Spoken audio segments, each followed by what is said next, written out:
sont sur RJFM, 7h45, l'invité du jour.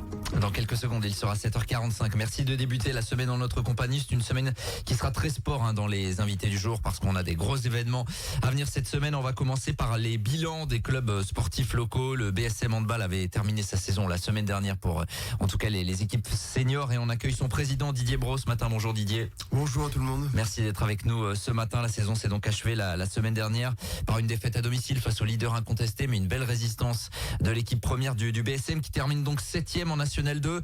Au chaud, on va le dire, quasiment pas inquiété par le maintien, encore que, mais c'est une saison qu'on peut qualifier de saison de transition qui a été globalement pas trop mal gérée. Oui, c'est une vraie saison de transition. Il fallait rebondir suite à notre descente de National 1 la saison dernière. Je pense qu'on l'a plutôt bien fait, malgré pas mal de difficultés au cours de la saison.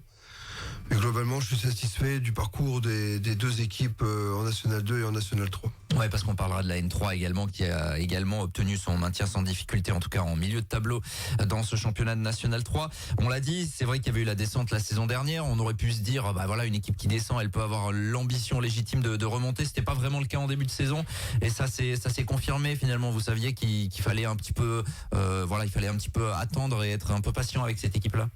De toute façon, on savait que ça allait être le cas. À partir du moment qu'on a pratiquement tout l'effectif de l'équipe première qui est parti, ça restait à peu près 3 ou 4 joueuses formées au cru, qui elles sont restées par contre.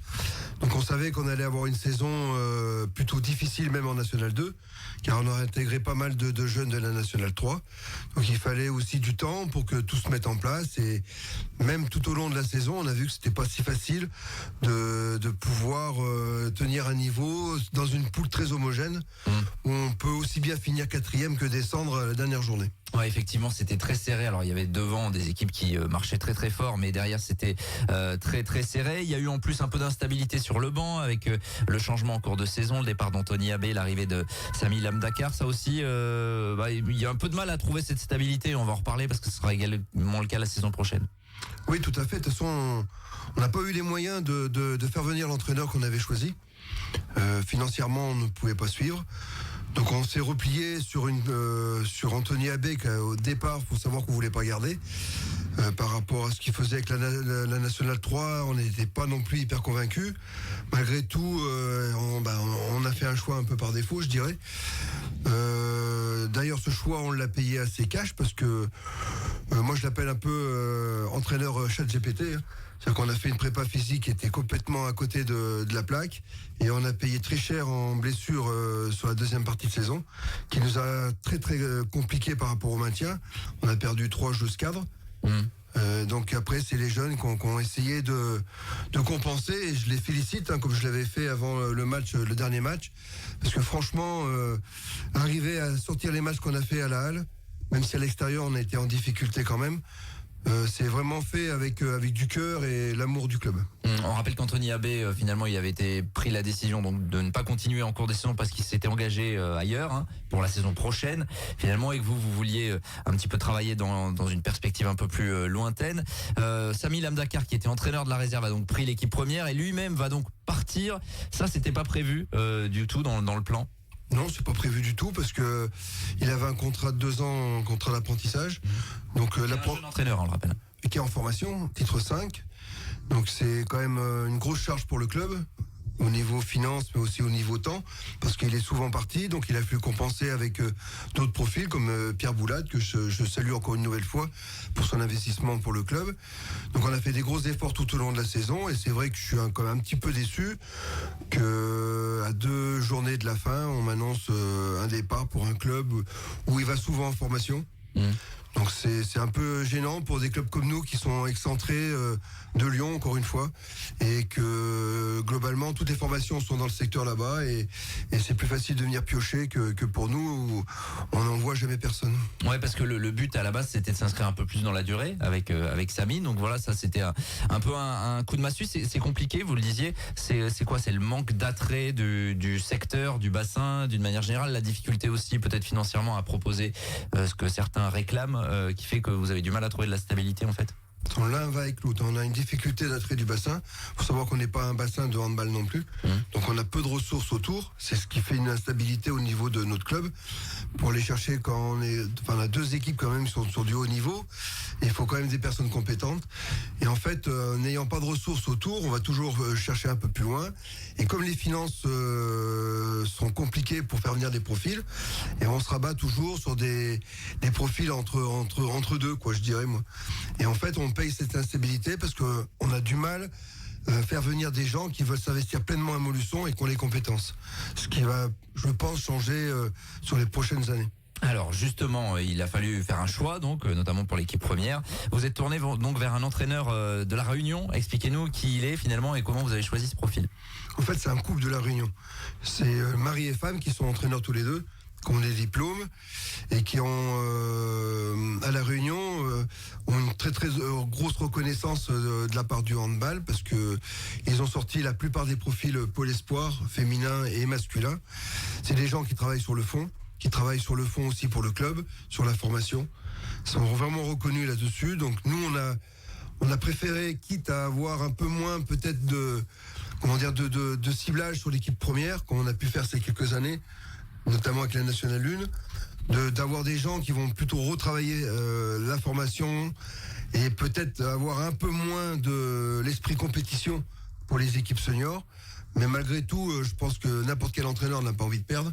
On a vu hier avec le PSG, un entraîneur qui est capable de former des jeunes joueurs et de les emmener aussi haut. Voilà, ça va être toute proportion gardée, mais je vois, c'est cet état d'esprit que je veux pour le club et je pense qu'avec ces 2 profils, on n'est pas loin d'avoir ce qu'on cherchait depuis pas mal de temps. Guy Delgar, donc, c'est ça, le nom. et Yasmine Delgar. Et Yasmine Delgar, donc lui sera entraîneur de l'équipe première et elle de la réserve. Oh, non. En fait, lui, il va s'occuper de l'équipe première, mais surtout sa principale mission, ça va être l'organisation de toute la formation jeune. D'accord. Là, vraiment, les 3/4 de son temps vont être là-dessus.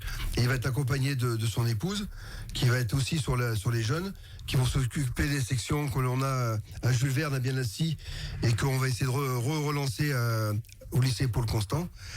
Et pour la réserve, pour l'instant, on est en attente d'un profil qui viendrait peut-être s'occuper de notre réserve. Donc pour l'instant, il n'y a encore rien de calé pour la N3. C'est vrai que Guy Desgard, par contre, il est en recherche de la N2 aussi. Voilà, ils viennent de La Réunion exprès. Ils ont déjà une expérience en métropole ou non, pas du tout. En fait, c'est une famille recomposée. Ils ont chacun un enfant, une fille, une qui joue à Cannes et une qui joue à Nice. Et en fait, ils voulaient venir en métropole pour se rapprocher de leurs enfants. Et c'est leur premier projet en métropole. Pour être tout à fait transparent, moi je suis en contact, je les connais bien parce que j'avais été à La Réunion il y a 2 ans, on les avait rencontrés. Je suis en contact avec eux depuis ce temps-là. La difficulté qu'on avait, c'est qu'ils voulaient venir à 2. Comme nous, Samy, c'était pas du tout dans comment dire que, enfin, on ne pensait pas qu'il allait, dans les projets qu'il allait partir. Donc on pouvait pas faire les 2 profils. À partir du moment qu'il m'a dit que il s'en allait, donc j'ai rappelé Guy et je lui ai dit voilà, nous aujourd'hui, on va essayer de travailler pour vous et votre épouse et c'est ce qu'on a conclu pour la saison prochaine. Bon, le profil donc colle évidemment à ce que vous souhaitez faire. L'objectif évidemment c'est d'arriver à ce qui s'implique, vous l'aviez dit, sur du temps alors un peu plus long. Évidemment on peut pas dire sur 10-15 ans, c'est impossible, mais... Non, ça sera pas sur 10-15 ans. Déjà, ça sera un projet sur, j'espère, au moins 3 ans, parce qu'il faut des cycles, même un peu plus si c'est possible. Après, faut savoir qu'ils sont en disponibilité de leur travail, donc ça va dépendre aussi comment ça marche chez nous et par rapport à leur reprise à La Réunion, si jamais ils veulent rentrer là-bas. Et l'idée, c'est ça, c'est de restructurer et d'emmener des profils, emmener un peu plus de profils sur les équipes seniors du cru. De moins dépendre de l'extérieur, car on s'est aperçu quand même pour faire du haut niveau, ça coûte très très cher. Et dans le contexte actuel des soutiens financiers publics, même privés, on s'aperçoit quand même des difficultés et il faut travailler autrement, même si c'est l'ADN de tous les clubs. Mais là aujourd'hui, on met vraiment le paquet là-dessus et en espérant que ça paye aussi bien ce qu'on a fait depuis plus de 10 ans. Oui, donc il y a des jeunes qui montent, qui déjà ont intégré les groupes seniors, qui vont continuer de monter. Il y a aussi des départs qui sont actés, des arrivées qui sont actées. Oui, il y a quelques départs. Il y a nos 2 gardiennes qui s'en vont. Margot qui retourne à Saint-Flour pour finir sa dernière année. Et Elodia qui a une école qui est à Bordeaux. Après, on a Ivona qui arrête. Et puis, pour l'instant, c'est à peu près tout ce qui est sûr et définitif. Maintenant, il y aura peut-être un ou deux profils qui sont en discussion par rapport à leur situation familiale. Mais globalement, on essaie de repartir avec la base de l'équipe première. Et par contre, en réserve, c'est vrai qu'il n'y a pas le petit jeune qui monte de moins de 18. Donc le projet va être intéressant aussi sur une construction d'un effectif et d'avoir un maintien aussi pour la Nationale 3. Il y a de la jeunesse, il y aura quand même nécessité d'avoir une ou deux joueuses peut-être un peu plus expérimentées. Vous aurez des profils qui peuvent vous rejoindre? Oui, enfin, on les a au club pour la Nationale 3. Après, pour l'équipe première, oui, on est sur des pistes. C'est vrai qu'on veut emmener un petit peu d'expérience, parce qu'on s'est aperçu dans les moments clés, même à la domicile, même contre Chambray, quand on est à 16-16, c'est vrai qu'on a une joueuse un peu plus d'expérience qui permet peut-être de mettre le but qui nous fait passer devant, aurait permis d'avoir un résultat meilleur par rapport à l'investissement tout au long du match. Maintenant, on va essayer de voir si on peut les finaliser. On suivra ça bien évidemment. Pour le reste, les bases du club, donc on a parlé des U18 notamment, il y a pas mal de joueuses qui montent en N3 voire en N2 peut-être pour certaines d'entre elles. Le reste du club se porte plutôt bien, Didier Brault? Oui, tout le reste du club se porte plutôt bien. Niveau finance, on est même bien cette année-là. Donc ce qui nous a permis justement de cibler nos recrutements sur nos deux entraîneurs, parce qu'on avait vraiment un cœur à le faire et d'avoir la possibilité financière de le faire. Donc globalement, tout va bien. Sur les équipes jeunes, on a toujours autant de monde. On est à peu près encore un peu plus de 200 licenciés, ce qui pour un club féminin est remarquable. Et voilà, pour l'instant, il n'y a pas trop de problèmes, à part ces résultats sportifs qui sont toujours un peu stressants. Bien sûr, on suivra ça évidemment. Il était l'heure du bilan. On suivra les perspectives évidemment avec l'arrivée donc de ces nouveaux coachs pour la saison prochaine. Merci Didier Brault d'être passé à notre micro. On sait que la période d'été est un peu agitée dans les clubs. Ça se bouge, on reçoit des CV et on suivra évidemment toute l'actualité du BSM dans les prochaines semaines. RJFM 7h56, on est en direct et on revient dans quelques minutes. Tous les matins, 7h45, l'invité du jour en direct sur RJFM. Retrouvez l'invité du jour en podcast sur rjfm.net et l'appli RJFM, mais aussi en replay vidéo sur YouTube et Facebook. RJFM.